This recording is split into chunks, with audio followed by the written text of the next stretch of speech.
नमः शिवाय। राधे राधे।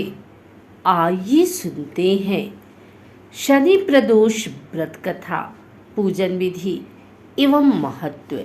सनातन धर्म में प्रदोष व्रत को अति मंगलकारी और शिव कृपा प्रदान करने वाला माना गया है।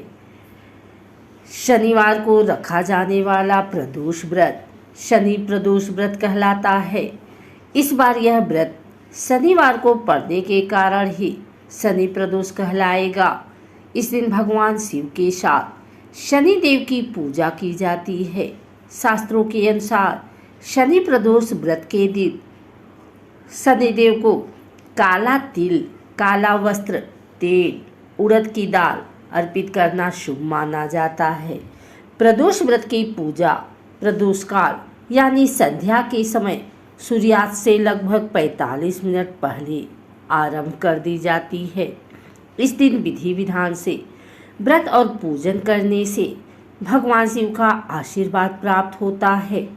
पुराणों के अनुसार इस व्रत को करने से लंबी आयु का वरदान प्राप्त होता है। त्रयोदशी तिथि के दिन सूर्य उगने से पहले स्नान करके साफ वस्त्र धारण कर लें एवं व्रत का संकल्प करें। शिव मंदिर में जाकर शिवलिंग पर अथवा घर पर ही बेलपत्र, अक्षत, दीप, धूप, गंगा जल आदि से भगवान शिव की पूजा करें। शिव जी की कृपा पाने के लिए भगवान शिव के मंत्र ओम नमः शिवाय का मन ही मन जप करते रहें। प्रदोष बेला में फिर से भगवान शिव का पंचामृत से अभिषेक करने के बाद गंगा जल मिले हुए शुद्ध जल से भगवान का अभिषेक करें। शिवलिंग पर शमी, बेलपत्र, कनेर, धतूरा, चावल, फूल, धूप दीप, फल, पान, सुपारी आदि अर्पित करें। इसके बाद शुद्ध घी का दीपक प्रज्वलित करें एवं शिव चालीसा का पाठ करें। तत्पश्चात कपूर प्रज्वलित कर भगवान की आरती कर भूल चूक की क्षमा मांगे। शनि प्रदोष व्रत का महत्व।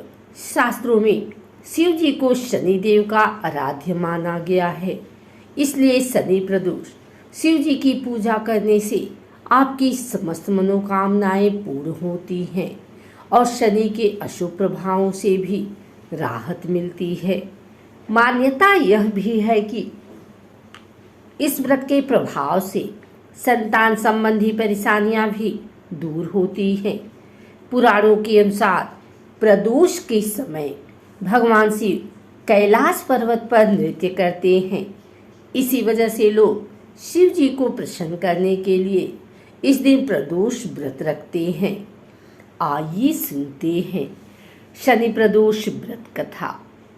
प्राचीन समय की बात है। एक नगर में सेठ धन दौलत और वैभव से संपन्न था। वह अत्यंत दयालु था।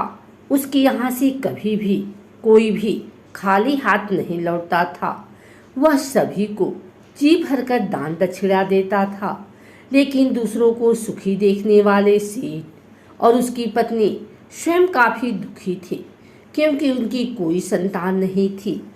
एक दिन उन्होंने तीर्थ यात्रा पर जाने का निश्चय किया और अपने कामकाज सेवकों को सौंपकर चल पड़े। अभी वे नगर के बाहर ही निकले थे कि उन्हें एक विशाल वृक्ष के नीचे समाधि लगाए एक तेजस्वी साधु दिखाई पड़े। दोनों ने सोचा कि साधु महाराज से आशीर्वाद लेकर आगे की यात्रा शुरू की जाए। पति पत्नी दोनों समाधि लीन साधु के सामने हाथ जोड़कर बैठ गए और उनकी समाधि टूटने की प्रतीक्षा करने लगे। सुबह से शाम और फिर रात हो गई, लेकिन साधु की समाधि नहीं टूटी। मगर सेठ पति पत्नी धैर्यपूर्वक हाथ जोड़े पूर्वतः बैठे रहे। अंततः अगले दिन प्रातःकाल साधु समाधि से उठे। सेठ पति पत्नी को देख वह मंद मंद मुस्कुराए और आशीर्वाद स्वरूप हाथ उठाकर बोले, मैं तुम्हारे अंतर्मन की कथा भाप गया हूँ वत्स। मैं तुम्हारे धैर्य से और भक्ति भाव से अत्यंत प्रसन्न हूँ।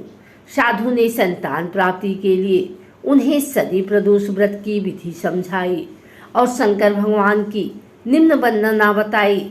हे रुद्रदेव शिव नमस्कार, शिव शंकर जगत गुरु नमस्कार, हे नीलकंठ सूर नमस्कार, शशि मौली चंद्र सुख नमस्कार, हे उमाकांत सुधी नमस्कार, उग्रत्व रूप मन नमस्कार, ईशान ईश प्रभु नमस्कार, विशेश्वर प्रभु शिव नमस्कार।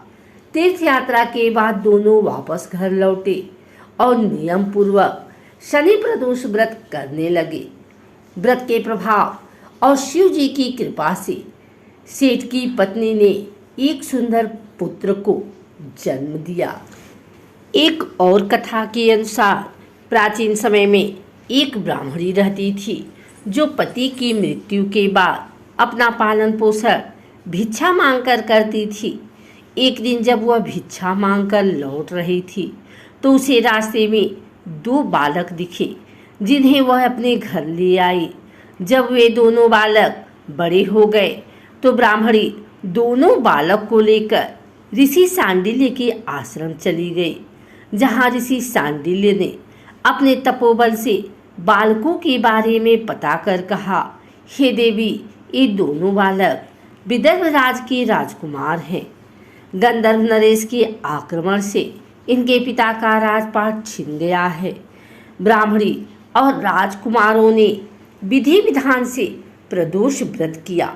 फिर एक दिन बड़े राजकुमार की मुलाकात अंशुमति से हुई। दोनों एक दूसरे को चाहने लगे। तब अंशुमति के पिता ने राजकुमार की सहमति से दोनों की शादी कर दी। फिर दोनों राजकुमार ने गंधर्व पर हमला किया और उनकी जीत हुई। बता दें कि इस युद्ध में अंशुमति के पिता ने राजकुमारों की मदद की थी।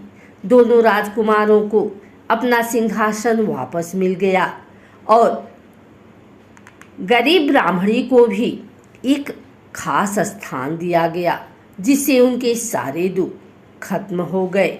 राजपाट वापस मिलने के कारण प्रदोष व्रत किया गया, जिससे उन्हें संपत्ति मिली और जीवन में खुशहाली आई। अगर आपको हमारी वीडियो अच्छी लगी हो तो इसे लाइक करें, कमेंट करें, शेयर करें।